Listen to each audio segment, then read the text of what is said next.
தமிழ் தமிழ் தமிழ் தமிழ்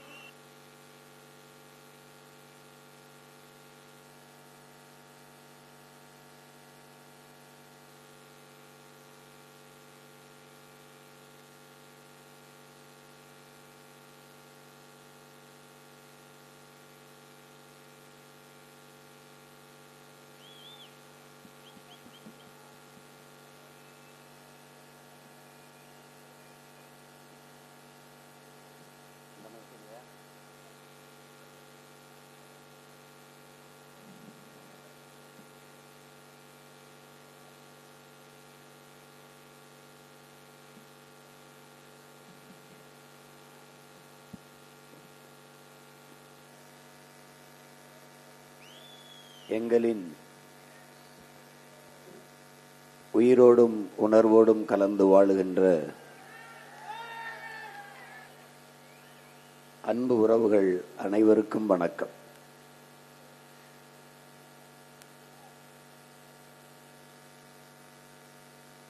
நாம் ஒரு நீண்ட நெடிய வரலாற்று பெருமை கொண்ட ஒரு தேசிய இனத்தின் மக்கள்.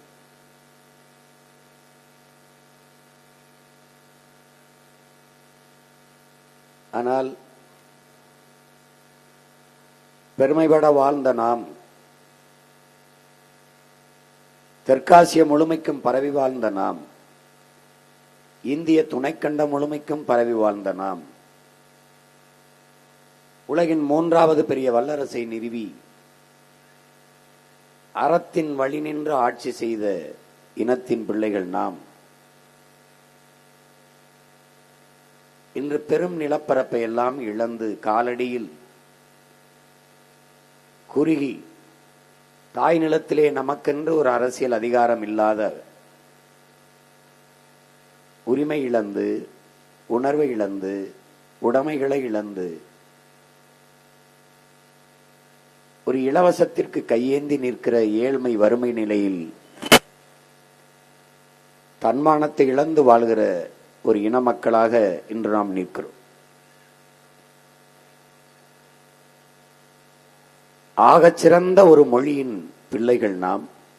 அந்த மொழியின் அருமை தெரியாமல் தமிழ் பிடித்தால் வேலை கிடைக்குமா, தமிழ் பிடித்தால் சோறு கிடைக்குமா என்று அடுத்தவன் மொழி ஆங்கிலம் அறிவென்று அலைந்து திரிந்து தாய்மொழியை மறந்து கடந்து நாம் தமிழர்கள் என்ற அந்த இன அடையாளத்தையே மறந்து சொந்த நிலத்திலேயே அடிமையாக வாழ்ந்து கொண்டிருக்கிறோம். அதிலும் கொடுமை, நாம் அடிமையாக வாழ்கிறோம் என்பதை தெரியாமல் வாழ்ந்து கொண்டிருக்கிறோம். அதுதான் மிகப்பெரிய கொடுமை. தமிழ் படித்தால் வேலை கிடைக்குமா, தமிழ் படித்தால் சோறு கிடைக்குமா, இந்த கேள்வியை ஒழித்து தமிழ் படித்தால் மட்டும்தான் தமிழ்நாட்டில் வேலை கிடைக்கும் என்கிற நிலையை உருவாக்க வேண்டும் என்கிற கனவோடும்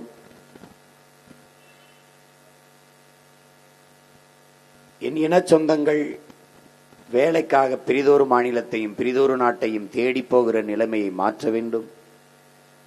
அவரவர் வாழ்விடத்திலேயே வேலை வாய்ப்பை ஏற்படுத்தி கொடுத்து, குறிப்பாக அதுவும் அரசாங்க வேலையாக அரசு பணியாக ஏற்படுத்தி கொடுத்து, கல்வி மருத்துவத்தை உலகத்தரத்திற்கு உயர்த்தி கொடுத்து, தூய குடிநீரை கிடைக்க செய்து, கல்விக்கேற்ற வேலையை கொடுத்து, அதற்கேற்ற சம்பளத்தை கொடுத்து பெருமைமிக்க வாழ்வை வாழச் செய்ய வேண்டும் என்கிற கனவோடு உங்கள் பிள்ளைகள் இந்த களத்தில் தொடர்ந்து நின்று 10 ஆண்டுகள் இந்த தேர்தல் அரசியலிலே நிற்கிறோம்.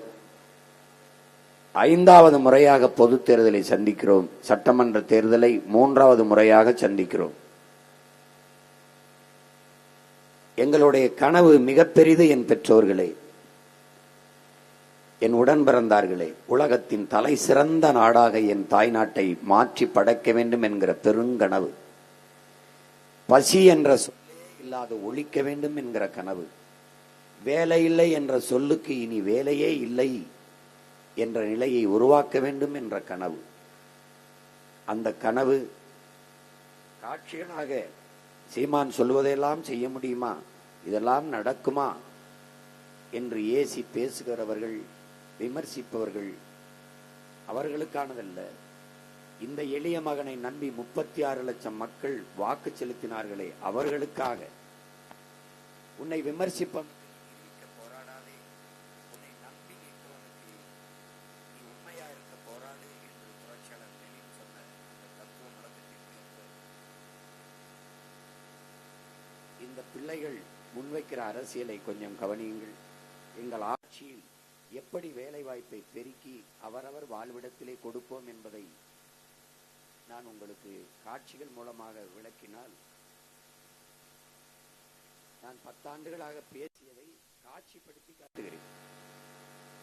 ஏனென்றால் நீங்கள் படம் பார்த்து கெட்டு போனதால் உங்களுக்கு படம் காட்டுவதுதான் சரியாக வரும் என்று முடிவெடுத்து இந்த படத்தை காட்டுகிறேன்.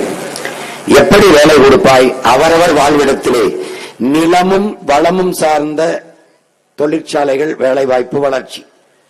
இந்த நாட்டிலே என் அன்பு சொந்தங்களே, அரசியல், சாதி, மதம், சாராயம், பணம்,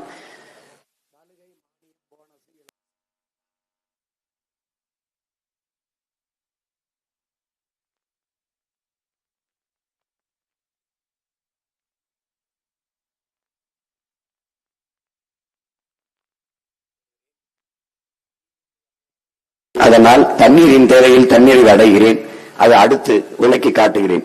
இப்ப நீரை போய்க்கு பிறகு வயிறு பசி வந்தால் 10 பறந்துவிடும். பசி என்ற சொல்லே இல்லாமல் ஒழிக்க வேண்டும். அதற்கு ஒரே வழி, நானே வேளாண்மையை செய்கிறேன். வேளாண்மையை அரசு பணியாக மாற்றி விடுகிறேன். அவரவர் வாழ்விடத்திலேயே அரசு பணியை நாம் கொடுத்து விடுகிறோம். இப்போது எல்லாருக்குமான வேலை வாய்ப்பை எப்படி கொடுப்பது? நிலமும் வளமும் சார்ந்த தொழிற்சாலைகள், வேலை வாய்ப்பு, வளர்ச்சி. பாருங்கள்,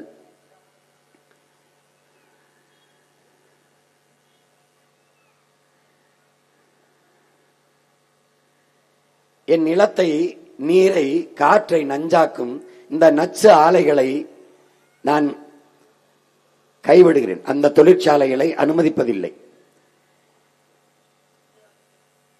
இங்கே இந்த தொழிற்சாலைகள் எல்லாம் சிப்கார்டு, அது இது எல்லாம் வர தொழிற்சாலைகள் விளைநிலங்களை 2000 ஏக்கர் 3000 ஏக்கரை பறித்துக் கொள்கிறது. அதனால் அந்த தொழிற்சாலைகள் நமக்கு வேலை தரும் என்று சொல்கிறார்கள். ஆனால் அது நிலத்தை, நீரை, காற்றை நஞ்சாக்குகிறது. வேலை தரும், அதற்கு சம்பளம் தரும். ஆனால் எந்த தொழிற்சாலை அரிசி பருப்பை, காய்கறியை விளைய வைக்கும்? அது நிலத்திலிருந்தான் விளைய வேண்டும். அதனால் நிலமும் வளமும் சார்ந்த தொழிற்சாலைக்கு நாம் செல்லுகிறோம். பாருங்கள், நமது ஆட்சியிலே அரிசி பருப்பை, காய்கறியை எந்த தொழிற்சாலையும் வராது. இப்ப பாருங்கள், பெருந்துறையிலே சிப்காட் தொழிற்சாலை அது நிலத்தடி நீரை நஞ்சாக்கி 26 கிலோமீட்டருக்கு அங்க நிலத்தடியில் யுரேனியம் கலந்துருச்சு, தண்ணி எடுத்து குடிக்காதேங்கிறான்.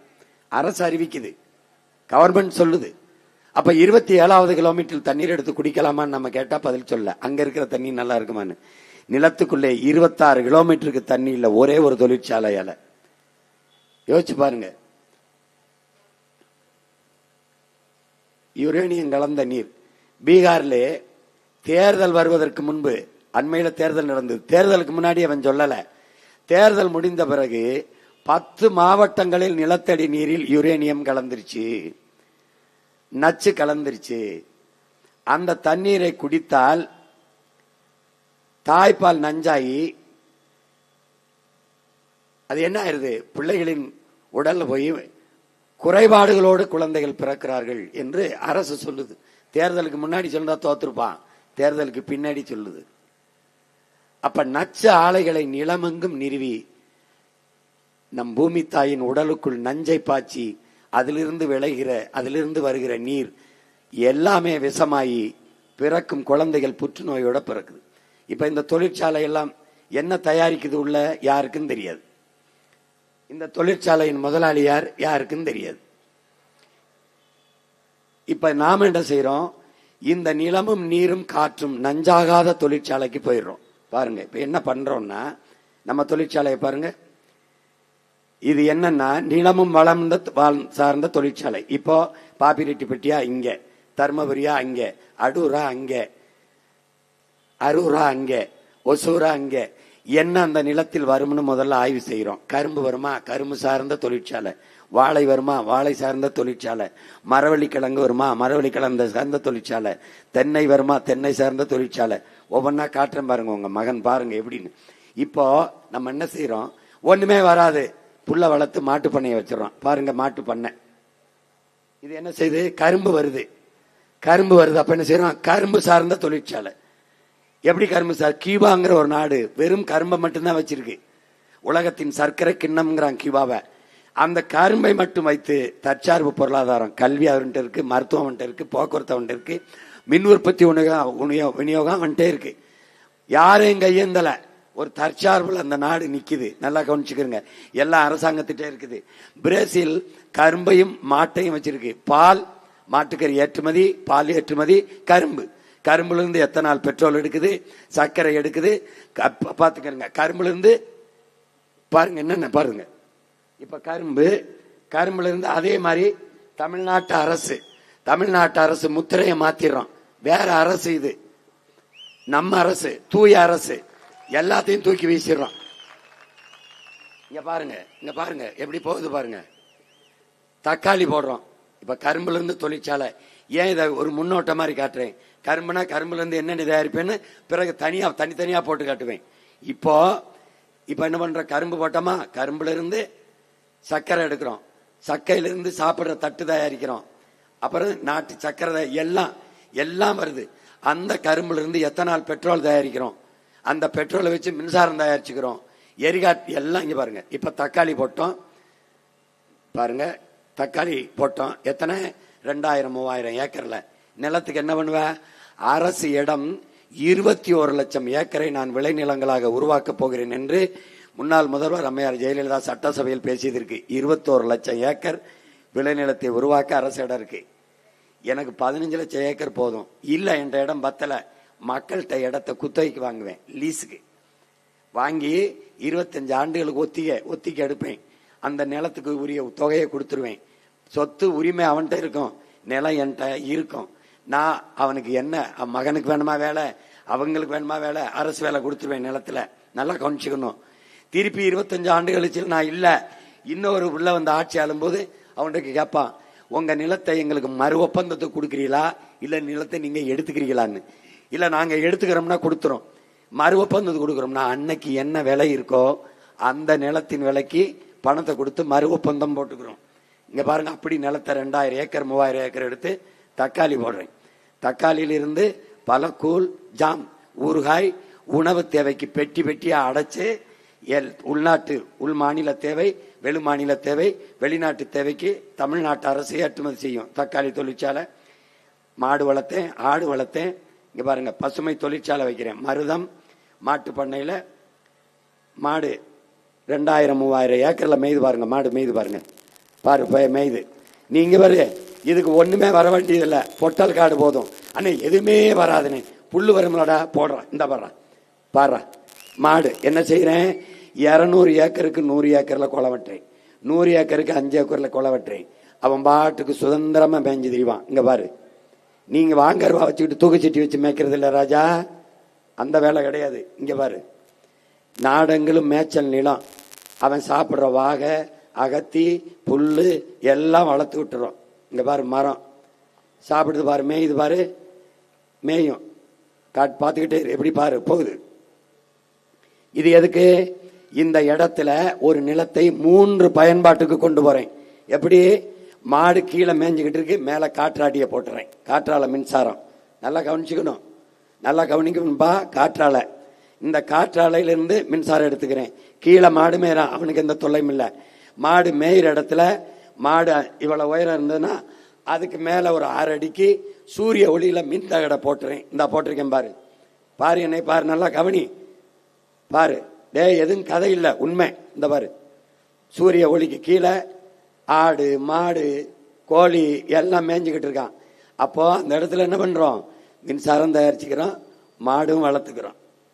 சூரிய ஒளி, காற்றாலை மின்சாரத்துல சூழியலுக்கு, சுற்றுச்சூழலுக்கு எந்த கேடும் கிடையாது. அணுவுல வெடிச்சது, அனல் மின்சாரத்துல இந்த சாம்பல் புகை வந்தது எதுவும் கிடையாது, உலர் சாம்பல் வந்தது எதுவும் கிடையாது. இப்போ இந்த குளத்துல மீனை வளர்த்துக்கிறேன். இங்க பாரு, பாத்துக்க. மாடு மேய்து, மாடு போய் சத்தா நீங்க தங்குற இடங்களுக்கு இப்படி குடிசை போட்டுறேன், கூரை போட்டுறேன், கூரை மேல சூரிய தகட போட்டுறேன். பார்த்துக்கிட்டே வா. அந்த இடத்துல கால்நடைக்கு மருத்துவம் பண்ண அரசு மருத்துவமனை, கால்நடை மருத்துவர்களுக்கு அரசு கால்நடை மருத்துவமனை கட்டி அந்த பண்ணையிலே வாழ்றதுக்கு அவங்களுக்கு வீடு கட்டி கொடுத்துறேன். நல்லா கவனிச்சுக்க. எத்தனை பேருக்கு வேலை வருதுன்னு பாரு, கொஞ்சம் யோசிச்சு பாரு. உன் நாட்டை இப்படி கற்பனை பண்ணி பாரு. உன் மகன் ஆட்சியில் எப்படி இருக்கு பாரு, கொஞ்சம் பாரு, நாட்டை பாரு. பால் பண்ணை பார்த்துக்க. பால் உற்பத்தி, பால் பொருளில் இருந்து வெறும் பால்னா பால் இல்லை, பால் இருந்து மோர், பால் இருந்து தயிர், பால் இருந்து நெய், பால் இருந்து வெண்ணெய், பால் இருந்து பால்கோவா, பாலாடை கட்டி, எத்தனை தொழிற்சாலை பார்த்துக்க. தயாரிச்சு இங்க பாரு. தமிழ்நாட்டு அரசு முத்திரையில மருதம் அங்காடின்னு போட்டு என் நாட்டு மக்களுக்கு தூய பாலை கொடுப்பேன். இந்த மாதிரி கலப்பட பால் ஆந்திராவிலிருந்து வருது, அங்கிருந்து வருதெல்லாம் கிடையாது. தூய பால் கொடுப்பேன். ஏன்னா பால் முழு உணவு. பால் இருந்தால் ஒரு நாடு பசி இருக்காது. எப்படி பசி ஒழிப்பேன்? பால் இருந்தால் பசி இருக்காது. ஏன்னா நீ எந்த திரவ உணவுலையும் கழிவு வராது, பால்ல கழிவு வரும். பார்த்துக்கிட்டே இரு. இங்க பாரு, ஒவ்வொன்றா பாரு. படித்தவர் படிக்காதவர் அனைவருக்கும் அரசாங்க வேலை கொடுக்கிறேன். படித்தவன் எவ்வளவு லிட்டர் பால் கறந்திருக்கோம், எவ்வளவு பால் கோவாக்கு போகுது, எவ்வளவு நெய் தயாரிக்க போகுது, எவ்வளவு வெண்ணெய் தயாரிக்க போகுது, எவ்வளவு மோருக்கு போகுது, எவ்வளவு தயிருக்கு போகுதுன்னு கணக்கிடுவான். எவ்வளவு உள்நாட்டு மக்களின் பால் தேவைக்கு போகுது, எது வெளி மாநிலத்துக்கு போகுது, எது வெளிநாட்டுக்கு போகுதுங்கிற கணக்கை அங்க பண்ணிட்டுப்பான். இங்கே சாப்ட்வேர் கணினி படித்தவனுக்கு அங்கே வேலை. பார்த்துக்க. மாடு இங்க பாரு, பால் கறக்கிறதுக்கு படிச்சவன் தேவையில்லை, பால் எவ்வளவு கறந்துருக்குன்னு கணக்கிடுறதுக்கு படிச்சவன் தேவை. அப்ப ஒரே இடத்துல படிக்கிறவன் படித்தவன் படிக்காதவன் அனைவருக்கும் அரசு வேலை வந்துருது. எங்க கொள்கை, படித்தவன் படிக்காதவன் அனைவருக்கும் அரசாங்க வேலை, இனி படிக்காதவரே இல்லை என்ற நிலையை உருவாக்குவது எங்களின் அடுத்த வேலை. இந்த பாரு மாடு பாரு, நீ மேய்க்கிற மாடு இல்ல, எப்படி மேய்க்கிறான் பாரு. இங்க பாரு, கண்காணிப்பு கருவியை வச்சிருவேன், நீ எங்கேயும் போக வேண்டியதில்லை. அவனா போய் மேய்வான். சிசிடிவி கேமரா வச்சிருவேன். ஒரு குளிரூட்டப்பட்ட அரைக்கில என் பிள்ளைகளை உட்கார வச்சிருவேன். அதிகமா பெண் பிள்ளைகள், மாற்றுத்திறனாளிகள், விதவை பெண்களை உட்கார வச்சிருவேன். இங்க பாரு எப்படி இருக்கு பாரு. சுத்தி குறைந்த மின்சாரம் இருக்கக்கூடிய மின்வெளியை போட்டுருவேன். சும்மா போய் தொட்டுக்கிட்டுலாம் விளையாட முடியாது, கல்லெடுத்துலாம் சீண்ட முடியாது. பக்கத்துல இங்க ஒரு தொலைச்சு போடுவேன். பக்கத்துல துணை காவல் நிலையம் வச்சிருப்பேன். அங்கே போய் தூர நின்று தான் வேடிக்கை பார்க்கணும், கிட்ட போய் சேட்டை செய்ய முடியாது தம்பி. இது வேற ஆளு ஆட்சி இல்ல, பிரபாகர மகன் ஆட்சி. பார்த்து செய்யணும், புரியுதா? தூர நின்று பார்க்கணும். இங்கேயே காவல் நிலையம் வச்சிருப்பேன். காவல் நிலையம் வச்சிருப்பேன் பாரு எப்படின்னு. பக்கத்திலே போலீஸ் ஸ்டேஷன். ஒன்றை சார்ந்து எப்படி வேற நாட்டை படைக்கிறோம். அங்க கண்காணிப்பு கோபுரம் இருக்கும், எல்லாம் கண்காணிச்சுட்டு இருப்பாங்க. இந்த ரெண்டு பக்கம் சுவர், முன்னாடி கண்ணாடி சுவர்கள். மாடு மேய்கிறத இந்த பாரு பார்த்துக்கிட்டே இருப்பாங்க. எங்கெங்க இருக்குது, என்னென்ன போகுது, அவன் தண்ணி குடிக்கிறான், கண்ணுக்குட்டி போடுறான், அங்க அவனுக்கு என்னென்ன செய்தி எல்லாம் கண்காணிச்சுட்டு இருப்பான். பார்த்துக்க. இது நான் சொல்லல, நம்மள இல்ல, நம்ம நாட்டில் எப்படி இருக்காங்க. ஆஸ்திரேலியான்னு ஒரு நாடு, பெரிய நிலப்பரப்பை கொண்ட நாடு. அவன் நாட்டில் எப்படி மாடு மேய்க்கிறான் பாரு. டேய், நீ எனக்கு கேவலம் நினைக்கிறேடா. ஆஸ்திரேலியாவில் எப்படி மேய்க்கிறான் பாரு. அவன் பண்ணைய பாரு, அவன் பண்ணை எப்படி இருக்கு பாரு. பாத்துக்க. நீ மாடு வளர்க்கறது அவமானம்ங்கிற, அவன் வளர்க்கிறான். டென்மார்க் பெரிய பால் பொருளாதாரத்தில் சிறந்து விளங்குற நாடு பாரு. அவன் டென்மார்க் பண்ணையை பார்த்துக்க, எப்படி எப்படி எப்படி வச்சிருக்கான் பாரு, எப்படி மேய்க்கிறான் பாரு. இங்க பாரு அமெரிக்காவை பாரு. அவனா அமெரிக்காங்கிறிய, அவன் பண்ணைய பாரு, அவன் பண்ணைய பாரு. பிரேசில பாரு. நான் சொன்னேன் பிரேசிலும் இந்தியாவுக்கும் போட்டி. இந்தியா அதிகமா மாட்டுக்கறி ஏற்றுமதி செய்யற நாடு இந்தியாவும் பிரேசிலும் தான். உலகத்துக்கு பாலை அதிகமா ஏற்றுமதி செய்யற நாடு இந்தியாவும் பிரேசிலும் தான். சொல்றது புரியுதுன்னு நினைக்கிறேன். அவன் ரொம்ப சின்ன நாடு, நம்ம கொஞ்சம் பெரிய நாடு. பிரேசில் அவனுடைய பண்ணையை பாரு, தொழிற்சாலையை பாரு.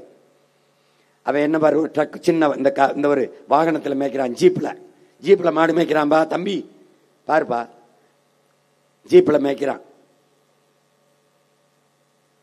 ஆஸ்திரேலியா ஆஸ்திரேலியா அதில் வைக்குது ஹெலிகாப்டர்ல மேய்க்கிறான் பாரு, ஹெலிகாப்டர்ல மேய்ச்சிக்கிட்டு இருக்கான். நீ ஏதோ கேவலம் நினைச்சுக்கிட்டு இருக்க. இரு வெள்ளைக்காரன் மேய்க்கிறான் ஹெலிகாப்டர்ல. அதே மாதிரி அண்ணனும் தம்பி மேப்பான், என் அக்காவும் தங்கச்சி மேப்பான் பாரு, என் ஆட்சியில மேப்பான் பாடுறாங்க பாரு, ஹெலிகாப்டர்ல மேய்க்கிறான் பாரு. ஏய் பைத்தியக்கார பையில பொருளாதாரம் எங்க இருக்குன்னு தெரியாம சாராயத்தை கொடுத்து சத்திக்கிட்டு இருக்கியடா. பாடுறாங்க பாடுறா எப்படி ஹெலிகாப்டர் மேய்க்கிறான் பாடுறா. இந்த பாரு அந்த அவன் குதிரையில மேய்க்கிறான்டா. இந்த பாரு குதிரையில மேய்க்கிறான். நமக்கு குதிரை வேணா ஹெலிகாப்டர் வேணாம்டா, ஜீப்ல மேப்பம்டா. இந்த பாரு நம்ம வள்ளுந்து, அதுக்கு பேரு வள்ளுந்துல மேய்ப்போம். வேணாம் குதிரையில மேய்க்கிறனாலும் குதிரையில மேய் பாரு.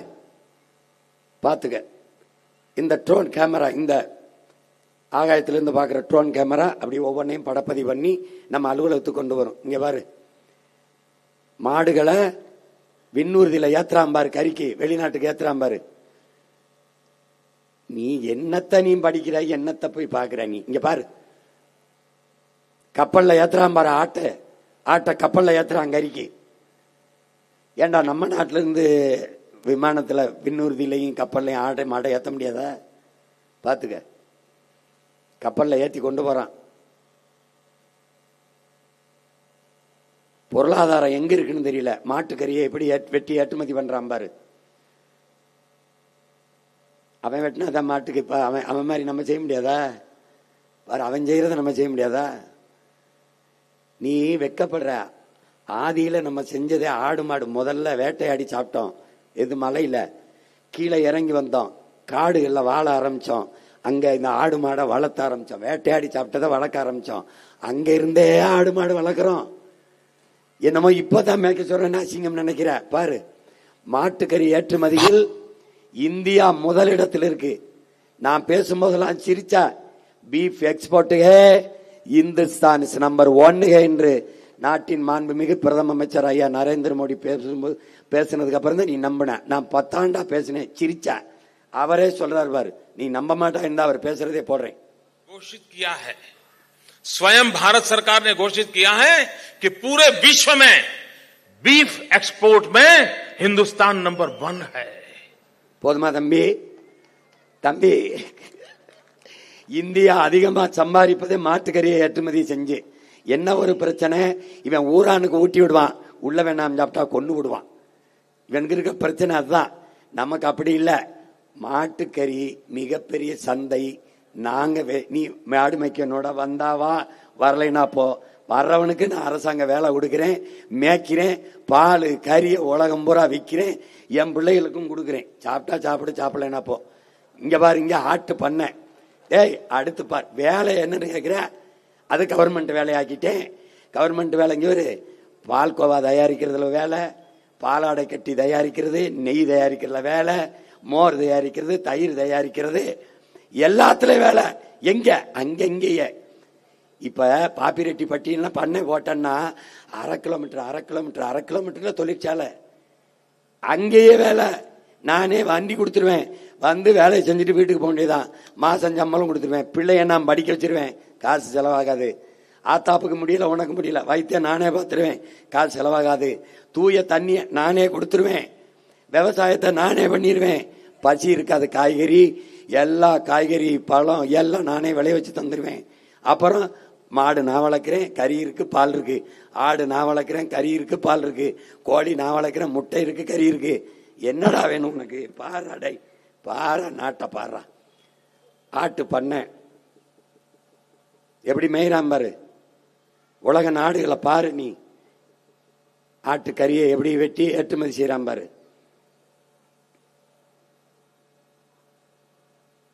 $5 கோடி ரம்ஜான் பண்டிகைக்கு மட்டும் ஒரு நாள்ல 5 கோடி, தீபாவளிக்கு 10 கோடி ஆடு விக்குது. அந்த பொருளாதாரத்துக்கு போகாம ஒரே நாள்ல 760 கோடிக்கு சாராயம் விக்குது.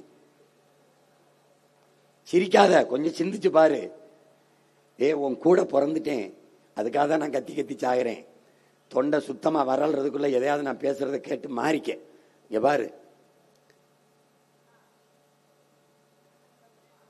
இங்க பாரு, கழுத பண்ண கழுதைனா நீ சிரிக்காத, கழுதைனா சிரிக்காத, கொஞ்சம் கவனிச்சு பாரு. இங்க பாரு, கழுதை பண்ண. இந்த கழுதை பண்ண கழுதைய நீ சாதாரணமா நினைக்கிற. 1 லிட்டர் பால், அவனோட 1 லிட்டர் பால் 5000 ரூபாய். உன்னால நம்ப முடியுதான் பாரு. இந்த பாரு, கழுதை மூத்திரம் காசு, கழுதை சாணி காசு. வளர்க்குறவன் ரொம்ப ஊர்ல இல்ல, நம்ம திருச்சியில தான்.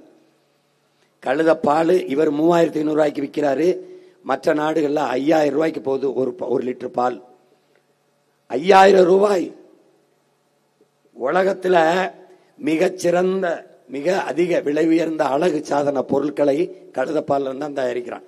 நீ படிச்சிருப்ப, கிளியோபாட்ரா கழுதைப்பால்ல குளிச்சான்னு.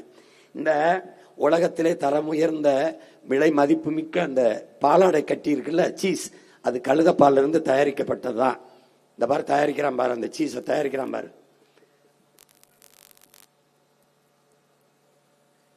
டாங்கி சீஸ் மிகப்பெரிய சந்தை இதுதான், மிகப்பெரிய அளவிற்கு போகுது. கழுதையினுடைய இந்த அம்மா வந்து பாக்குது பாரு, இந்த பால், இந்த சீஸ், இதுதான் மிகப்பெரிய சந்தை.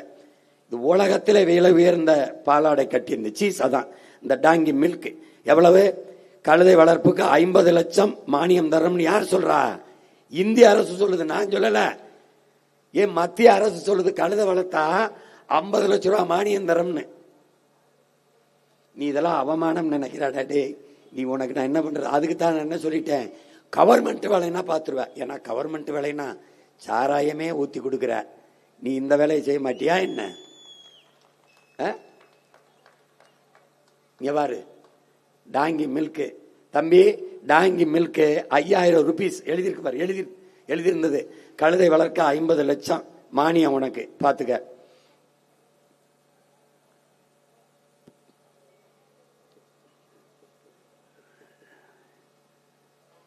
பாரு பாரு, இதான் நான் சொன்ன அந்த பாலாடை கட்டி எப்படி தயாரிக்கிறான் பாரு, அந்த சீஸ். அந்த ஒரு எப்படி எப்படி எடுக்கிறான் பாரு. அதை எவ்வளவு பெரிய வேலை வாய்ப்பு இருக்கு, எவ்வளவு பெரிய சந்தை அதில் இருக்கு, எவ்வளவு பெரிய பொருளாதாரம் இருக்கு, எவ்வளவு பெரிய தற்சார்பு பொருளாதாரம் இருக்கு. எப்படி பேக் பண்ணி கொண்டு வரான் பாரு, எப்படி கொண்டு வரான் பாரு தம்பிடே. பாரு எப்படி பண்றான் பாரு. கழுதைப்பால் வளலை என்ன சோப்பு, கழுதைப்பால் சோப்பு அவ்வளவு விலை உயர்ந்தது.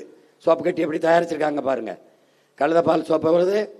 19,000 20,000 ரூபா ஒரு பாரு. அந்த பவுடர், இந்த கழுதைப்பால் பவுடரு 20,000 ரூபாய்க்கு விற்குது.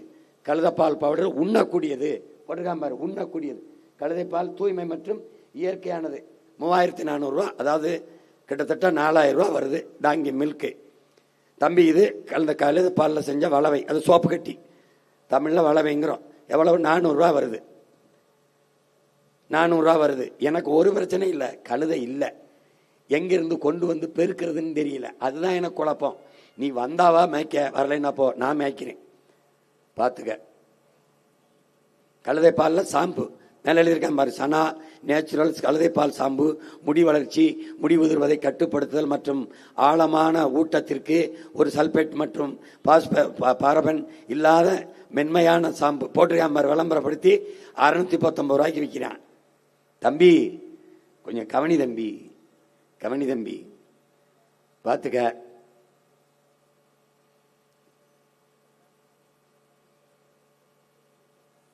இப்ப கழுதை முடிஞ்சிருச்சா? கழுதை பண்ண நாடங்களும் போடுறோம், போட்டு இங்க நம்ம சோப்பு தயாரிக்கிறோம், எல்லாம் தயாரிக்கிறோம், பயன்படுத்துறோம், உலக நாடுகளுக்கு ஏற்றுமதி செய்கிறோம். ஏற்றுமதி தமிழ்நாட்டு அரசு ஏற்றுமதி செய்யுது. உனக்கு அது அரசாங்க வேலை. அடுத்து பாரு, இப்ப நாட்டு கோழி வளர்க்குறோம், பண்ணையா வளர்க்குறோம். 1000 ஏக்கர் 2000 ஏக்கர்ல வளர்க்குறோம். முட்டை கறி பாத்துக்க.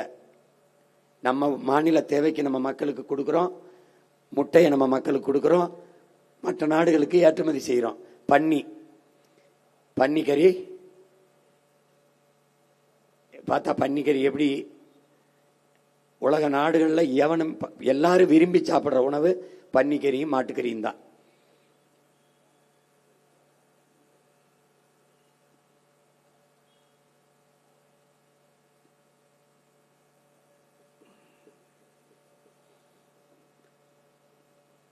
எல்லா நாடுகளும் இதை ஏற்றுமதி செய்து அதுபோல நாமும் செய்வோம்னு சொல்றேன், உனக்கு சொல்றேன். அப்ப வாழ்விடத்திலே உனக்கு வேலையை நான் தந்துருவேன்னு சொல்றது இதுதான். வாத்து பண்ண பாத்துக்க, வாத்து முட்டை, வாத்துக்கறி மிகுந்த மதிப்பு மிக்கதா பல நாடுகள்ல இருக்கு. இப்ப எங்க பாரு, இதெல்லாம் பெரிய வேலை இல்லை, பெரிய செலவு இல்லை. இண்டஸ்ட்ரி கட்டுறதுக்கு பெரிய கட்டடம் இல்லை. இது மாதிரி சீட்டு, ஃபால் சீலிங் போட்டு, குளிரூட்டப்பட்ட ஏசி, குளிரூட்டி போட்டு, மின்விசிறியை போட்டு, அங்கங்கே வாழ்விடத்துல இந்த தொழிற்சாலையை உருவாக்கிடுவேன் உங்க அண்ணன், பாத்துக்க. இதெல்லாம் நம்ம நாட்டில் உள்ளதில்லை, வெளிநாட்டில் உள்ளதை உனக்கு காட்டுறேன். ஏன்னா நீ நம்ப மாட்ட. இப்போ எரிகாற்று, இயற்கை எரிகாற்று, இது எப்படின்னா, இப்போ சிலிண்டர் நமக்கு அரபு நாடுகளிலிருந்து இந்த எரிகாற்று வந்தது, பெட்ரோல் டீசல் வந்தது. இப்போ அமெரிக்கா ஈரான் போர்ல நமக்கு எரிகாற்று, இந்த சிலிண்டர் தட்டுப்பாடு வந்துருச்சு எரிகாற்று ஊர்ல. இப்ப நம்ம என்ன செய்யறோம், இந்த மீத்தேன், ஈத்தேன், இந்த பயோகேஸ் இதுல இருந்து எடுக்கிறான், அதை நிறுத்திடுறோம். ஏன்னா நம்ம பூமி தானி ஈரக்குலைய, இதயத்தை அறுத்து எடுக்கிறத நிறுத்திடுறோம். அதனால நிலத்தடி நஞ்சாயிருது, நிலம் நஞ்சாயிருது, அது பேராபத்தான போக்கு. அப்ப அதனால என்ன செய்யறேன், இயற்கை எரிகாற்று, இதுக்கு உயிர் வழின்னு பேரு தமிழ்ல. இயற்கை எரிகாற்றுக்கு நான் வந்துடுறேன். எப்படி வர்றேன்னா, ஆடு மாட்டு கழிவு, பன்னி கழிவு, கழுத கழிவு, கோழி கழிவு, மக்கிய இலைதலை கழிவு, இது எல்லாத்தையும் எடுத்துக்கிட்டு போய் 100 ஏக்கர் 200 ஏக்கர் 300 ஏக்கர்ல குப்பை கடங்க செய்யறேன். அந்த குப்பை கடங்குல இதை கொண்டு கொட்டி அங்க இருந்து பயோகேஸ்ங்கிற இந்த எரிகாற்றை தயாரிக்கிறேன். அப்ப மீத்தேன் ஈத்தேன் எனக்கு தேவைப்படாது. எடுத்து எத்தனை லட்சம் டன் வேணாலும் நான் அதுல தயாரிச்சுக்க முடியும். தயாரிச்சுக்க என் மக்களுக்கு இலவசமா தரமாட்டேன், தடையின்றி கொடுப்பேன், எல்லாருக்கும் கொடுப்பேன். என் மக்களுக்கு போக மீதிய பிற மாநிலத்திற்கு, பிற நாட்டுக்கு ஏற்றுமதி செய்வேன். இந்த உற்பத்தியில எந்த இடையூறும் இல்லை. பூமி தாய்க்கோ, காற்றுக்கோ, நீருக்கோ எந்த சேதாரமும் இல்லை. எல்லார் வீட்டுக்கும் தடையின்றி உரிய விலைக்கு அந்த உற்பத்தி செய்யறதுக்கு எனக்கு ஒரு செலவாகுதுல, அந்த நிர்வாகத்துக்கு அங்க பணி செய்யற பிள்ளைக்கு சம்பளம் கொடுக்கணும்ல, அந்த செலவை எடுத்துக்கிட்டு என் மக்களுக்கு உரிய கட்டணத்தில். இந்த பாரு, நான் சொல்றது நீ நம்ப மாட்ட. அதிலே எழுதும் போது என் அண்ணன் சீமான் சொன்ன பயோகேஸ்ன்னு சொல்லியிருக்கான். ஒரு தங்கச்சி தன் வீட்டில் தயாரிக்குது, அதை வெளியிட்டவனே என்ன சொல்றான், எங்க அண்ணன் சொல்ற பயோகேஸ், அதாவது இந்த சிலிண்டர், இந்த மாதிரி எப்படி தயாரிக்குது பாரு. அது வீட்டில் 2 மாடு வச்சிருக்கு பாரு. அந்த மாட்டை வச்சு சின்ன ஒரு தொட்டியில போட்டு அந்த சாணியை இப்படி ஒரு பயோகேஸ் தயாரிக்கிறது ஒன்று தயாரிச்சு எப்படி எரிக்குது பாரு. வீட்டில் சமைக்குது. இவர் ஒரு தம்பி, அவர் வீட்டில் செய்யறாரு. நல்லா கவனிச்சுக்க, அவர் வீட்டில் இந்த பயோகேஸ், அந்த எரிகாற்றை தயாரிக்கிறார், சிலிண்டர்ல தயாரிக்கிறார், அவர் வீட்டில் தயாரிக்கிறார், அதுல சமைக்கிறார். இப்ப இதுல என்ன வருதுன்னா, அந்த தயாரிச்ச உடனே அந்த கேஸ் எடுத்த உடனே கீழே என்ன வருது, இந்த குப்பை வருது, படியுது அந்த கழிவு. அந்த கழிவு சிறந்த உரமாகுது. அந்த அந்த உரத்தை தூக்கி நிலத்துக்கு கொண்டு போயிடறாங்க. அவங்க வாழை, சேத்தரிக்காய், வெண்டைக்காய் கொண்டு போயிடறாங்க. இவங்க வீட்டில் செஞ்சதை உங்க பிள்ளை நாட்டில் செய்யறேங்கிற. இந்த பாரு எப்படி செய்யறேன்னு பாரு. பாரு, நீ நம்பணும்ல. இந்த விலங்கு, இந்த பாரு, இந்த வாத்து கழிவு, இந்த பன்றி கழிவு, இந்த பாரு, இந்த கழுத கழிவு, இது என் மாட்டு கழிவு. இப்படி ட்ரக்கு இப்படி வச்சு எடுத்துருவேன். அதை அப்படியே சுத்தம் பண்ணி எடுத்துட்டு போய் கொண்டு போய் ஏற்றி கொண்டு போறேன் பாரு. எப்படி கொண்டு போறேன் பாரு. கொண்டு போயிட்டு இங்க பாரு, கோழி கழிவு எல்லாத்தையும் எடுத்துடுறேன். எடுத்து கொண்டு போய் அங்கே பக்கத்திலே வச்சிடறேன். அந்த குப்பை கிடங்க ரொம்ப தூரத்தில் இல்லை, பக்கத்திலே தயாரிச்சு இயற்கை எரிகாற்று உற்பத்தி தொழிற்சாலையை வச்சிடறேன். அங்கேயே பயோகேஸ் தயாரிக்கிற இண்டஸ்ட்ரியை அங்கேயே வச்சிடறோம். தயாரிக்குது பாரு. அந்த தங்கச்சியும் தம்பியும் வீட்டில் சின்னதாக தயாரிச்சாங்க. நம்ம 200 300 ஏக்கர் 400 ஏக்கர்ல செய்யறோம். விளைநிலங்களை பறிச்சில்ல, விளைச்சலுக்கு பயன்படாத பெரம்போக்கு இடங்கள் அந்த கருந்தல தயாரிக்கிறோம். எப்படி தயாரிக்கிறோம் பாரு, அந்த தயாரிக்கிறோம் பாரு. இப்படி தயாரிச்சு அந்த குடுவையில அடைக்கிறோம், சிலிண்டர்ல அடைக்கிறோம் பாரு. எப்படி கொண்டு போறோம் பாரு. தமிழ்நாட்டு அரசு எரிகாற்று இந்த சிலிண்டர்ல ஏத்திட்ட வண்டியில மக்களுக்கு போகுது, மக்களுக்கு கொடுக்க போகுது. மக்களுக்கு போக மீதி வேற ஏதாவது மாநிலத்துக்கு வேணும்னா விற்கும், வேற ஏதாவது நாட்டுக்கு வேணும்னா நீ என்னடா அங்கிருந்து ஈரான்ல இருந்து வர்றது, ஈரானுக்கு இந்த தமிழ்நாட்டில இருந்து வருது, எந்த நாட்டுக்கு வேணும்னு அங்கே சந்தைப்படுத்துறோம். இப்ப இந்த உரம், இயற்கை உரம் மிச்சம், அதெல்லாம் எடுத்தது போக இப்படி கழிவு, இந்த உரம் மிச்சமாகுது. இந்த உரத்தை எடுக்கிறோம். இது ஆகச்சிறந்த உரம். ரசாயன உரங்களை தடை விதிச்சிருது. செடி கொடி பயிர்கள் வேர்ல நச்ச இந்த வெடிவுப்பை கந்தக வேதி விரத்தை நம்ம போட தயாரா இல்லை. ஏன்னா விஷத்தை விளைவிக்க தயாரா இல்லை. நஞ்சில்லாத உணவு அதுவே நம் கனவு. இப்போ என்ன பண்றோம், இந்த மாதிரி ட்ரக்கில் வச்சு அப்படியே நிலமங்கும் அந்த உரத்தை கொண்டு தூவிடுறோம். பார்த்துக்க, இந்த குப்பையை எடுத்துக்கிட்டு போய் நம்ம தான் வேளாண் பண்ணை வச்சிருக்கோம். அந்த பண்ணையில் கீரை வளர்க்க, பயிர் வளர்க்க, செடி வளர்க்க, காய்கறி வளர்க்க எல்லாவற்றுக்கும் அந்த பண்ணையை அந்த உரத்தை நம்ம பயன்படுத்திக்கிறோம். இப்போ எந்த இயற்கைக்கும் கேடு வராமல் நிலமும் வளமும் சார்ந்த தொழிற்சாலைகளை உருவாக்கி கொண்டே போறோம். இப்ப கரும்பிலிருந்து, வாழையிலிருந்து, மரவள்ளி கிழங்குகளிலிருந்து, அப்புறம் பருத்தியிலிருந்து, வேர்க்கடலிலிருந்து, எள்ளுல இருந்து, பனையில இருந்து, தென்னையில இருந்து, எப்படி ஒண்ணு இந்த சணல் அதெல்லாம் ஒண்ணு ஒண்ணா காட்டுறேன். ஏன்னா இப்ப நேரமலையில மொத்தமா காட்ட முடியாது. இப்ப அடுத்தடுத்து அண்ணன் ஒவ்வொரு ஊர்லையும் போட்டு காட்டும் போது நீங்க வலையொலியில வரும் பாருங்க, எப்படியெல்லாம் கொண்டு எப்படியெல்லாம் அந்த பொருளாதாரத்தை பெருக்கிறேன். இது தற்சார்பு பசுமை தாய்மை பொருளாதாரம்ங்கிறேன். வேளாண்மையை முன்னிறுத்தி கட்டமைக்கிற பொருளாதாரம்னால தற்சார்பு பசுமை தாய்மை பொருளாதாரம்னு சொல்றேன் அதை. ஏன்னா அங்கதான் நிலையான பொருளாதாரமும் எல்லாருக்குமான வேலையும் இருக்கு. இப்போ மருந்தில்லா உணவு, நஞ்சில்லா உணவு தான். ஏன்னா நம்ம முன்னோர்கள் உணவே மருந்து என்று சொன்னார்கள். அப்போ உணவே மருந்து, நஞ்சில்லாத உணவை கூட்டு வேளாண் பண்ணை முறைமா நான் உருவாக்குறேன். எப்படி கூட்டு வேளாண் பண்ணைனா, நெல் மட்டும் விளையிறது இல்லை, கரும்பு மட்டும் விளையிறது இல்லை, வாழை மட்டும் விளையிறது இல்லை, தென்னை மட்டும் விளையிறது இல்லை, புடலங்காய், பீக்கங்காய், சொரக்காய், வெண்டைக்காய், கத்தரிக்காய், எள்ளு, கிழங்கு, கடலை, ஆடு, மாடு, பன்னி, கழு எல்லாம் சேர்ந்து ஒரு பெரிய பண்ணை. 5000 ஏக்கர், 10,000 ஏக்கர்ல, 5000 ஏக்கர்ல ஏர்போர்ட் கட்டும் போது 5000 ஏக்கர்ல நான் ஏர்பூட்டி விழக்கூடாதா என்று அறிவு சமூகம் சிந்திக்கணும். அங்க பாருங்க, கம்பு விளையும், சோளம் விளையும், குதிராவளி விளையும், சாம விளையும், திணை விளையும், கீரை விளையும். கீரைனா ஒரு கீரை இல்ல, பொன்னாங்கண்ணி விளையும், வல்லார விளையும், தண்டங்கீரை விளையும், அகத்திக்கீரை விளையும், முருங்கைக்கீரை விளையும். பாரு என் பண்ணையை பாரு. அங்க பாரு, புடலங்காய் விளையுது, பீக்கங்காய் விளையுது, சொரக்காய் விளையுது, கரும்பு விளையுது, வாழை விளையுது, எல்லாம் வருது. ஆனா ஒண்ணு கூட நஞ்சில்லை. நம்பி நீ சாப்பிடலாம். ஏன்? தமிழ்நாட்டு அரசு விளைய வைக்குது.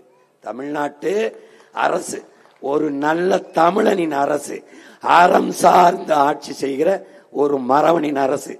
அங்க என்ன பண்ற, கூட்டு பண்ண இன்ப சுற்றுலா வைக்கிறேன், இயற்கை சுற்றுலான்னு வைக்கிறேன். இன்ப சுற்றுலா வேற, கொடைக்கானல்வோ, குற்றாலம்போ, ஏற்காடுவோ அது வேற. இது இயற்கை சுற்றுலான்னு வைக்கிறேன். இந்த கூட்டு பண்ணைக்குள்ள இப்படி தங்கும் விடுதிகள் கட்டுறேன். நீ பிள்ளையோட வந்து சின்னதா திரையரங்கு கட்டுறேன், அங்கேயே படம் போட்டு காட்டுவேன். அப்புறம் இப்படி சுற்றுலா இந்த மாதிரி ஒரு சின்ன ட்ரெயின் மாதிரி ட்ரக் மாதிரி விடுவேன். நீ இந்த பண்ணையை சுத்தி சுத்தி பார்க்கலாம். அங்க தங்கும் விடுதி வச்சிருப்பேன். நானே உணவகம் வச்சிருப்பேன், ரெஸ்டாரண்ட். உனக்கு புரியுதுன்னு நினைக்கிறேன். இங்க உனக்கு என்ன வேணும், மீன் வேணும், அங்க போய் இந்த மீனை நீயே பிடிச்சிக்கலாம். அந்த கோழி அப்படி அங்கே, இந்த கீரை, இந்த காய், என்ன கேட்கிறியோ, பன்னிக்கறி கேட்டாலும் வரும், முயல் கறி கேட்டாலும் வரும், ஆட்டுக்கறி கேட்டாலும் வரும், மாட்டுக்கறி கேட்டாலும் வரும். அங்கேயே உனக்கு சமைச்சிருவான். பாரம்பரிய உணவகம் அங்கே இருக்கும். நீனே மீன் பிடிச்சு இந்த மீனை எங்களுக்கு ஆக்கித்தாங்கன்னா தருவான். எவ்வளவு வருவாய் இருக்குன்னு பாரு. நான் சொல்றத இதுக்கு மேல நீ நம்பலைன்னு வச்சுக்க, உன்னை ஒருவனாலும் காப்பாற்ற முடியாது, உன்னை ஒருத்தனாலும் காப்பாற்ற முடியாது. பால் பொருளாதாரம் பார்த்துக்க. பால் பொருளாதாரம் எவ்வளவு இருக்குன்னா 3 லட்சம் கோடி தமிழ்நாட்டில். சாராய பொருளாதாரம் எவ்வளவு இருக்குன்னா 50,000 கோடி. பால்ல 3 லட்சம் கோடி வருவாய் இருக்கு, சாராயத்தில் 50,000 கோடி இருக்கு. அப்போ சாராய பொருளாதாரம் உயிரை எடுக்கும், பால் பொருளாதாரம் உயிரை கொடுக்கும். இதுல எந்த பக்கம் உங்க மகன் நிக்க என்பதை அறிவார்ந்த எனது பெற்றோர்கள், என் தம்பி தங்கியில் புரிந்து கொள்ளணும். உயிரை எடுக்கிற சாராய பொருளாதாரத்திற்கா, உயிரை கொடுக்கிற பால் பொருளாதாரத்திற்கா? குடிக்க வச்சு அக்கா தங்கச்சி தாலி இருக்கிறதுக்கா, இந்த பாலை கொடுத்து என் பிள்ளைகளை ஊட்டமா வளர்க்கறதுக்கா? எந்த பக்கம் நிக்க? நீங்க எந்த பக்கம் நிக்க போறீங்க? அதுதான். சாராயம் காய்ச்சறவன் பக்கமா, பால் விற்கிறவன் பக்கமா?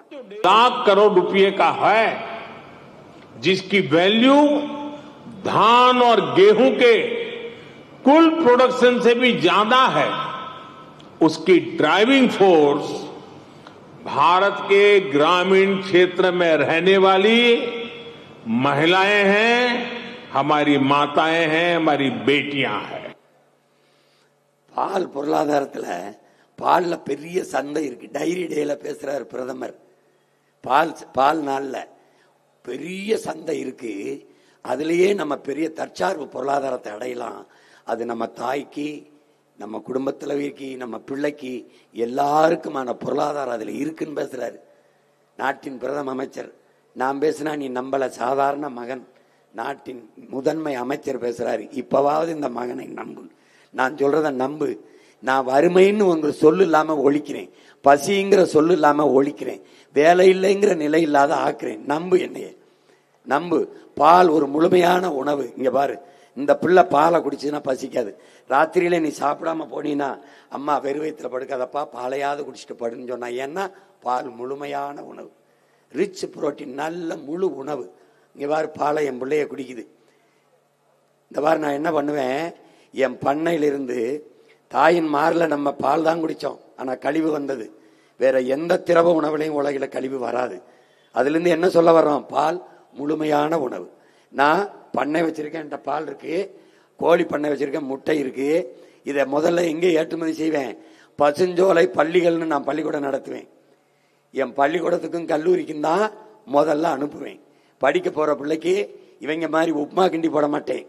பால், முட்டை. இங்க பாரு, எப்படி பாரு, வாசல்லையே கடை இருக்கும், வாசல்லையே அன்பு இல்லம்னு பிள்ளைகளால் கைவிடப்பட்ட முதியோர்களுக்கு, பெற்றோர்களுக்கு, பெற்றோர்களால் கைவிடப்பட்ட குழந்தைகளுக்கு தளிர் என்று விடுதி வச்சிருப்பேன். இந்த பள்ளிக்கூடம், கல்லூரி, இந்த முதியோர் இல்லம், குழந்தைகள், அதாவது பெற்றோரால் கைவிடப்பட்ட குழந்தைகள் தளிர், அந்த இடத்துக்கு தான் முதல்ல போகும். அதுபோக மிச்சம் பால் சந்தை. நானே குறிஞ்சி, முல்லை, மருதம் நெய்தல் அங்காடின்னு வச்சிருப்பேன். அந்த மருதம் அங்காடிக்கு போகும். நீ போய் அங்க கட்டிட்டு நீ தூய பாலை எடுத்துக்கிட்டு வாங்கிட்டு போயிட்டே இருக்கலாம். இல்ல முடியல, என் வீட்டில் கொண்டாந்து கொடுனாலும் யாரு கொடுப்பான், கொடுக்குறவன் அவனும் கவர்மெண்ட் வேலை தான். பாருங்க, கொண்டு வருவேன். இது எதுக்குன்னா, அன்பு இல்லம்னு முதியோருக்கு கட்டி வச்சிருப்பேன். இதை நல்லா கவனிச்சுக்கணும். இதுவரைக்கும் இருக்கிற முதியோர்களுக்கு, பிள்ளைகளால் கைவிடப்பட்டவர்களுக்கு, இதுவரை பெற்றோரால் கைவிடப்பட்டவர்களுக்கு, இனிமே எவனாவது தன்னை பெற்ற தாய் தந்தரை, பெற்ற பிள்ளைகளை கைவிட்டால் என்ன நடக்கும்னா, நாட்டின் குடியுரிமையை நீக்கி, கல்வி சான்றிதழ் செல்லாதன ஆக்கி, மின் இணைப்பு, எரிவாயு இணைப்பு, குடிநீர் இணைப்பு எதையும் கொடுக்க மாட்டேன். நீ வாழ தகுதியற்றவன், நீ மனிதனாக பிறந்ததே பிழை என்று உன்னைய தூர தள்ளி விட்டுருவேன். பார்த்துக்க, இதுவரைக்கும் இருந்ததை பாதுகாப்பேன், இனிமேல் எவனும் செய்ய முடியாது. பெற்ற பிள்ளைகளை பாதுகாக்காதவன், பெற்ற தாய் தந்தரை மதிக்காதவன், பாதுகாக்காதவன், எப்படி குடியுரிமையை ரத்து பண்ணி விட்டுருவேன். பாருங்க, பாரு, நீ வாழ தகுதி இல்லாதவன், உயிரோடவே நீ இறந்துட்ட, கிளம்பிருந்துருவேன்.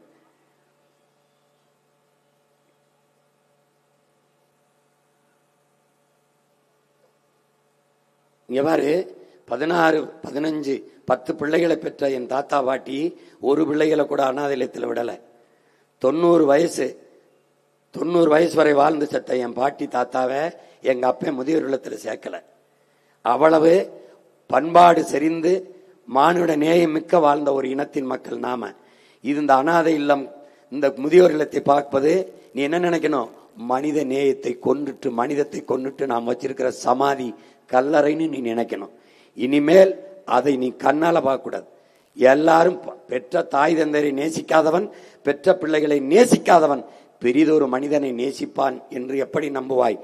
வாழ தகுதியற்றவன். அதனால் இந்த நாடு அவனை புறக்கணிச்சிடும். என் பிள்ளைகளுக்கு சத்தான உணவு, சிற்றுண்டி விடுதி கொடுப்பேன், முட்டை கொடுப்பேன், பால் கொடுப்பேன், காய்கறி கொடுப்பேன், எல்லாம் கொடுப்பேன். என் பிள்ளை நான் முட்டை சாப்பிட மாட்டேயா, எனக்கு பிடிக்காது, ஏன்னா விடுதாயி, இந்த கேரட் இருக்கு, இந்த பீட்ரூட் இருக்கு, இந்த ஆப்பிள் இருக்கு, இந்த ஆரஞ்சு இருக்கு, வாழைப்பழம் இருக்கு, பழச்சாறு இருக்கு, ஏன்னா இதெல்லாம் நான் விளைய வைப்பேன். நான் தான் வேளாண்மை செய்யறேனே, வேளாண்மை செய்வதான் அரசு பணியா மாத்திட்டனே, நானே வேளாண்மை செய்வேன். எங்க அமைச்சர் எங்க இருக்காரு, முதலமைச்சர் அந்த பண்ணையில உட்காந்து அமைச்சர்களோட ஏதோ பேசிக்கிட்டு இருக்காருன்னு சொல்ல வைக்கல. நீ பாத்துக்கிட்டே இரு. தின அங்காடி நானே பகுதி சார்ந்து, இங்க மாட்டு பண்ணை இருக்குன்னா முல்லை அங்காடி வச்சிருவேன், மருதம் அங்காடி வச்சிருவேன். ஆடு மாட்டு பண்ணையில முல்லை அங்காடி, மலை அங்க கிழங்கு கேரட்டு முள்ளங்கிக்கு குறிஞ்சி அங்காடி வச்சிருவேன். நெல் தக்காளி கத்தரிக்காய் வெண்டைக்காய் சுரக்காய் மருதம் அங்காடி வச்சிருவேன். மீன் நானே பிடிப்பேன், மீன் பிடிச்சு கொடுக்குறேன், சொந்தங்கள்ட்ட நானே வாங்கிப்பேன், நானே சந்தைப்படுத்துவேன். அந்த வேளாண்மைக்கு வேளாண் அமைச்சருக்கு கீழே ஒரு குழு போடுவேன். தருமபுரியா 2 பெரிய வேளாண் பெருமக்கள், கிருஷ்ணகிரியா 2, அங்க சேலமா 2-3 பேர், ஒவ்வொரு மாவட்டத்துக்கும் ஒவ்வொரு 2 பேர் எடுப்பேன். ஒரு பெரிய குழு வைப்பேன், ஆலோசனை குழு. அவங்க தான் கத்தரிக்காய் என்ன விளைவிக்கணும், பால் லிட்டர் என்ன விளைவிக்கணும், கரும்பு ஒரு தட்டைக்கு என்ன விளை வைக்கணும்னு அந்த குழு பரிந்துரைக்கும். அதை அரசு செயல்படுத்தும். புரியும் நினைக்கிறேன். தான் தோன்றித்தனமா எவனும் விளைய வைக்க முடியாது. இடைத்தரகர் இருந்து வேளாண் குடிமகன் விளைய வச்சு கொண்டு வர பொருளுக்கு தக்காளி அவன் 20 ரூபா செலவழிச்சு கொண்டு வருவான், இவன் 10 ரூபாய்க்கு கேட்பான். உணவுப் பொருளை திருப்பி எடுத்துட்டு போப்பா, அது கெட்டு போகும், அதனால நட்டத்துக்கு வித்துட்டு செத்து போவான். அந்த நிலையை மாத்துறேன். நீ என்கிட்ட கொடுத்துடணும், நான் சந்தைப்படுத்திக்கிருவேன். நீயே விக்கிறியா, உனக்கு சந்தை கொடுத்துருவேன். வேலை அரசு நிர்ணயிக்கும். அவனே சொல்றதான் 20 ரூபா கிலோனா 20 ரூபா. அந்தந்த வாழ்விடத்துல முல்லைனா முல்லை அங்காடி, குறிஞ்சினா குறிஞ்சி அங்காடி, மருதம்னா மருத அங்காடி. மருதத்துல என்ன வரும், நெல் பருப்பு காய்கறி கீரை எல்லாம் வரும், முட்டை எல்லாம் இங்க கொண்டாந்துறேன். ஆடு மாடு அது முல்லை அங்காடி, அங்க கிழங்கு உருளைக்கிழங்கு முட்டைக்கோசு போட்ட அந்த கேரட்டு அது அங்க குறிஞ்சி அங்காடியில. நெய்தல் நானே படகுகளை வாங்கி கொடுத்து என் மக்களை மீனவ சொந்தங்களை மீன் பிடிச்சு கொண்டு வர சொல்லி வாங்கி சந்தைப்படுத்துவேன். உலக நாடுகளுக்கு ஏற்றுமதி செய்வேன். தமிழ்நாட்டு அரசு ஏற்றுமதி செய்யும். தமிழ்நாட்டு அரசு நெய்தல் அங்காடி வச்சிருக்கும். மீன் வேணுமா, இறால் வேணுமா, சொரா வேணுமா, கருவாடு வேணுமா, என்ன வேணும் நானே விற்பேன். பாத்துக்க எப்படி நீ எங்க வருவ, எவன் வித்தாலும் வாங்க மாட்டேன். தமிழ்நாட்டு அரசு முத்திரை இருக்கான்னு தேடுவேன். ஏன்னா அவ்வளவு தரமும் சரியான அளவும் இருக்கும். ஏன், ஆள்பவன் பிரபாகரன் என்கிற பெரும் மரவனின் மகன், வார்த்தையில் உண்மை வாழ்க்கையில் நேர்மை என்று வாழ்ந்த ஒரு ஒப்பற்ற புரட்சியாளனின் மகனின் ஆட்சியில் எல்லாமே மிகச்சரியா இருக்கும். எல்லாமே மிகச்சரியாக இருக்கும். 10 ஆண்டு பசுமை திட்டம், பல கோடி பனை திட்டம் கொண்டு வந்துருவேன். என் நாட்டை 10 ஆண்டுகளில் பச்சை போர்வையாக போத்தி விட்டுருவேன். மரம் நடுவதற்கு வளர்ப்பதற்கு என்று பலாயிரக்கணக்கான படித்த பிள்ளைகளை படிக்காத பிள்ளைகளையும் வேலைக்கு எடுப்பேன். மரம் நடனும் வளர்க்கணும். 10 ஆண்டு பசுமை திட்டம், பல கோடி பனை திட்டம் அரசு பணியாக்கி போட்டிருக்கேன் பாரு, வரைவில் கொடுத்திருக்கேன். பசுந்தமிழ் நாடாக மாத்துவேன். புவி வெப்பமாகுது, பருவநிலை மாறுதுங்கிற பேச்சுக்கு இடம் இல்லை. என் பிள்ளை மாணவ பிள்ளை ஒரு மரக்கன்று நட்டா தேர்வுல 1 மார்க்கு, 10 மரக்கன்று நட்டா 10 மதிப்பெண் கொடுப்பேன். 100 மரக்கன்று நட்டா சிறந்த தமிழ் தேசிய குடிமகன் விருது கொடுத்து பாராட்டுவேன். வேலையில் அவனுக்கு அந்த சான்றிதழ் வச்சு அரசு வேலையில் முன்னுரிமை கொடுப்பேன். குடிமக்கள் 100 மரம் நட்டா சிறந்த தமிழ் தேசிய குடிமகன் விருதை கொடுத்து அவனுக்கு என்ன பண்ணுவேன், பரிசு கொடுப்பேன். செத்தானா என்ன பண்ணுவேன், 1000 மரம் நட்டு செத்துட்டான்னா அரசு மரியாதையோட அடக்கம் பண்ணுவேன். அற்ப பதர்களுக்கெல்லாம் அரசு மரியாதை கொடுக்கும் போது 1000 மரம் நட்டவனு கொடுக்க கூடாதா? என்னாச்சு பாரு.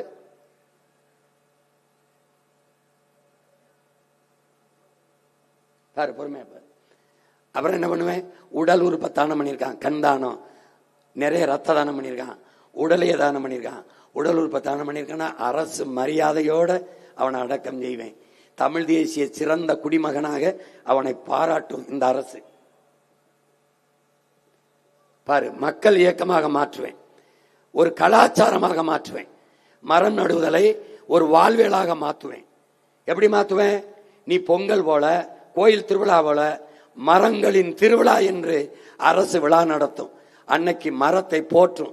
ஏனால் மரம் நம் உயிர், மரம் மண்ணின் வரம், மரம் நம் நிழல், மரம் மண்ணுக்கு வரம். மரம் இல்லை என்றால் மழை இல்லை. மரம்தான் நமக்கு மூச்சு காற்று. நீ உயிர் என்பது வேற ஏதோ நினைச்சிட்டு இருக்க, காற்று. இந்த நச்சு காற்றை, இந்த கார்பன் டை ஆக்சைடை சுவாசிச்சு மூச்சு காற்றாக ஆக்சிஜனாக மாற்றி தருகிற அரிய பணியை உலகில் ஒரு உயிரினம் செய்தென்றால் மரமும் செடி கொடிகளும் தான். அதனால் மரம் மரமல்ல, நம் உயிர் என்பதை பார்க்கணும். இப்போ உன் மகனுடைய ஆட்சியில நீ இப்படி சாலையில போற, சாலையின் இருமரங்கும் பசுஞ்சோலை சாலைகள், வெறும் மரம், 10 கிலோமீட்டருக்கு பனையா இருக்கும், 10 கிலோமீட்டருக்கு சவுக்கு தேக்கா இருக்கும், 10 கிலோமீட்டருக்கு என்னவா இருக்கும், புங்கையா இருக்கும், பூவரசா இருக்கும், நாவரா இருக்கும், ஆலமரம் அரச மரமா இருக்கும், பசுஞ்சோலை சாலை. இப்படி திரும்பி பார்த்தீங்கன்னு வச்சுக்க காடா இருக்கும், வெற்றிடம்னு ஒண்ணு இருக்காது. இப்படி திரும்பி பார்த்துக்க ஆடு மாடு மேயிற பண்ணையா இருக்கும், அப்படி பார்த்துக்க வாத்து பண்ணை கோழி பண்ணையா இருக்கும், எங்க பார்த்தாலும் தொழிற்சாலைகளா இருக்கும். அப்படி பார்த்தீங்கன்னு வச்சுக்க ஆடு மாடு மேய்ஞ்சுக்கிட்டு இருக்கு, மேய்ச்சல் நிலமா இருக்கும். அரசு தொழிற்சாலை இல்ல, என்ன 1000 குடிகள் ஆடு மாடு நீ வளர்க்குறியா, உனக்கு மேய்ச்சல் இருக்கு மேய்க்கலாம். வெற்றிடம் என்று எதுவும் கிடக்காது. அப்ப நீ மேல பறந்து போனீன்னு வச்சுக்க, குனிஞ்சு பார்த்தீங்கன்னு வச்சுக்க, தேகத்துல எப்படி தேமல் இருக்குது அப்படி என் தேசம் எங்கும் நீர் தேமல் இருக்கும். ஏரி குளம் குட்டை கம்மாய் தாங்கல் கரணை என்று எண்ணற்ற நீர்த்தேக்கங்களை உருவாக்கி நீர் வளத்தை பெருக்கி வேளாண்மையை செய்து பசி என்ற சொல்லில்லாத என் நாட்டில் நான் ஒழிப்பேன். இப்படிதான் வாழ்விடத்திலே உங்க எல்லாருக்கும் அரசு பணியை கொடுப்பேன் என்று உன் அண்ணன் சொல்வது இப்படித்தான். இது ஒரு முன்னோட்டம். இது மாதிரி ஒவ்வொரு துறையிலும் எப்படி செய்வேன்னு ஒவ்வொரு ஊர்லயா போட்டு காட்டுவேன். இன்னும் 35 கூட்டம் இருக்கு, இது ஒரு கூட்டம். நாளைக்கு சேலத்துல 2 கூட்டம் போட்டு காட்டுவேன். எப்படி உனக்கு வேலையை கொடுப்பேன், எப்படி வறுமையை போக்குவேன், எப்படி பசியை போக்குவேன். இங்க நிக்கிற காவலர்கள்லாம் இருக்காங்க, 8 மணி நேரம் தான் காவலர்களுக்கு வேலை, பெண் காவலர்களுக்கு 6 மணி நேரம் தான் வேலை கொடுப்பேன். சனி வாரம் ஒரு முறை விடுமுறை, சனிக்கிழமை விடுமுறை எடுத்தவருக்கு அடுத்த வாரம் ஞாயிற்றுக்கிழமை விடுமுறை எடுத்துக்க அடுத்த வாரம் சனிக்கிழமை. 6 மாசத்துக்கு ஒரு முறை குடும்ப சுற்றுலா, அவர்களுக்கு சிறப்பு மருத்துவம், தனி மருத்துவத்துல மருத்துவமனையிலே தனி பிரிவு, மாற்றுத்திறனாளிகளுக்கு, திருநங்கைகளுக்கு, இந்த காவலர்களுக்கு, ராணுவ வீரர்களுக்கு, உழவர் குடிகளுக்கு என்று தனித்தனி பிரிவு இருக்கும். சிறந்த நாடாக, உலகத்தின் தலை சிறந்த நாடாக நம் நாட்டை நான் மாற்றி படைப்பேன். இதுக்கு எனக்கு உயிர்ப்பால் ஊட்டிய என் தாயின் மீதும் அறிவிப்பால் ஊட்டிய என் தாய் தமிழின் மீதும் எனக்கு எல்லாமாக இருக்க எங்கள் உயிருக்கு மேலாக இருக்கிற என் தலைவன் பிரபாகரன் மீது ஆணையிட்டு சொல்கிறேன். நீ நம்பி எனக்கு வாக்கைத்தா. நம்பி ஒரே ஒரு முறை ஐயா கருணாநிதி அவர்கள் ஆட்சியில பலமுறை வாழ்ந்துட்டேன், அம்மையார் ஜெயலலிதா ஆட்சியில பலமுறை வாழ்ந்துட்டேன், ஐயா ஸ்டாலின் அவர்கள் ஆட்சியில 5 ஆண்டு வாழ்ந்துட்டேன், ஐயா எடப்பாடி அவர்கள் ஆட்சியில 4.5 ஆண்டுகள் வாழ்ந்துட்டேன். ஒரே ஒரு முறை உன் மகன், உன் உடன் பிறந்தவன் ஆட்சியில வாழ்ந்துவார். நாட்டின் தலை சிறந்த நாடாக மாற்றுறேன், பூமியின் சொர்க்கமாக மாற்றேன். நீ தயவு செய்து இந்த தருணத்தை, இந்த வாய்ப்பை தவற விட்டாத. வரலாறு உனக்கு தந்திருக்கிறது, கவனி. உன் பிள்ளை, உன் உடன் பிறந்தவன் எடுத்து வைக்கிற அரசியலை கூர்ந்து கவனி. மற்றவர்கள் சொல்லுகிற அரசியலையும் கவனி. எது சரியோ அதை செய். எனக்கு ஓட்டு போடுன்னு சொல்லல, ஆனால் எது சரியோ அதை செய். சரியானதை செய், எளிதானதை செய்யாதே, தயவு செய்து செய்யாதே. இதைத்தான் உங்கள் அன்பு மகன் அன்போடு வேண்டுகிறேன். இந்த நிலத்திலே இந்த மண்ணிலே போட்டி போடுகிற என் அன்பு தங்கை, அரூர் தொகுதியிலே போட்டி போடுகிற இந்த மண்ணின் மகள், என் அருமை தங்கை அக்குப்பஞ்சர் மருத்துவர் அனிதா அவர்களுக்கு வேளாண்மை சின்னத்திலே, விவசாய சின்னத்திலே வாக்கு செலுத்தி வெற்றி பெற செய்யுங்கள். என் அருமை தங்கை இளங்கலை, அரூர் சட்டமன்ற தொகுதி அனிதா அண்ணாதுரை அவர்களுக்கு, இளங்கலை வணிக மேலாண்மை படித்த தங்கைக்கு, அவர்களுக்கு வாக்கு செலுத்துங்கள். அடுத்ததாக தருமபுரி அர்ச்சனா தமிழருவி அவர்களுக்கு, இளங்கலை ஆங்கிலம் படித்த என் தங்கைக்கு, பாப்பிரெட்டிப்பட்டி சட்டமன்ற தொகுதியிலே விவசாய சின்னத்திலே வாக்கு செலுத்தி வெற்றி பெற செய்யுங்கள். அடுத்ததாக தருமபுரியிலே போட்டியிடுகிற என் அன்பு தங்கை சாந்தலட்சுமி அவர்களுக்கு, பொறியாளர் சாந்தலட்சுமி அவர்களுக்கு விவசாய சின்னத்திலே வாக்கு செலுத்தி வெற்றி பெற செய்யுங்கள். அடுத்ததாக பெண்ணாகரம் சட்டமன்ற தொகுதியிலே போட்டியிடுகிற முதுநிலை அறிவியல் படித்த என் அன்பு தங்கை பழனியம்மாள் அவர்களுக்கு விவசாய சின்னத்திலே வாக்கு செலுத்திய என் அன்பு சொந்தங்கள் வெற்றி பெற செய்யுங்கள். தருமபுரி மாவட்டம் பாலக்கோடு சட்டமன்ற தொகுதியிலே போட்டியிடுகிற என் அன்பு இளவல் ஆறுயிர் தம்பி பொறியாளர் பூபதி அவர்களுக்கு வாக்கு செலுத்தி வெற்றி பெற செய்யுங்கள். நான் சொன்ன இந்த நாடுகளில் அமெரிக்காவில் பணி செய்து கொண்டிருந்த என் தம்பி அந்த பணியை விட்டுவிட்டு அண்ணன் சொல்லுகிற அரசியல்தான் சரி, இந்த நாடு போல என் நாட்டை மாற்ற வேண்டும் என்று இங்கே வந்து தேர்தல் களத்திலே நின்று மக்களுக்கு பணியாற்ற வேண்டும் என்று இந்த பாலக்கோடு சட்டமன்ற தொகுதியிலே போட்டியிடுகிறான். அவனுக்கு உங்கள் மதிப்புமிக்க வாக்கை விவசாயி சின்னத்திலே தந்து வெற்றி பெற செய்யுங்கள். புரட்சி எப்போதும் வெல்லும். உங்கள் பிள்ளைகள் எங்களின் வெற்றி அதை சொல்லும். எங்கள் இலக்கு ஒன்றுதான், இனத்தின் விடுதலை. இனம் ஒன்றாவோம், இலக்கை வென்றாவோம். நாம் தமிழர்.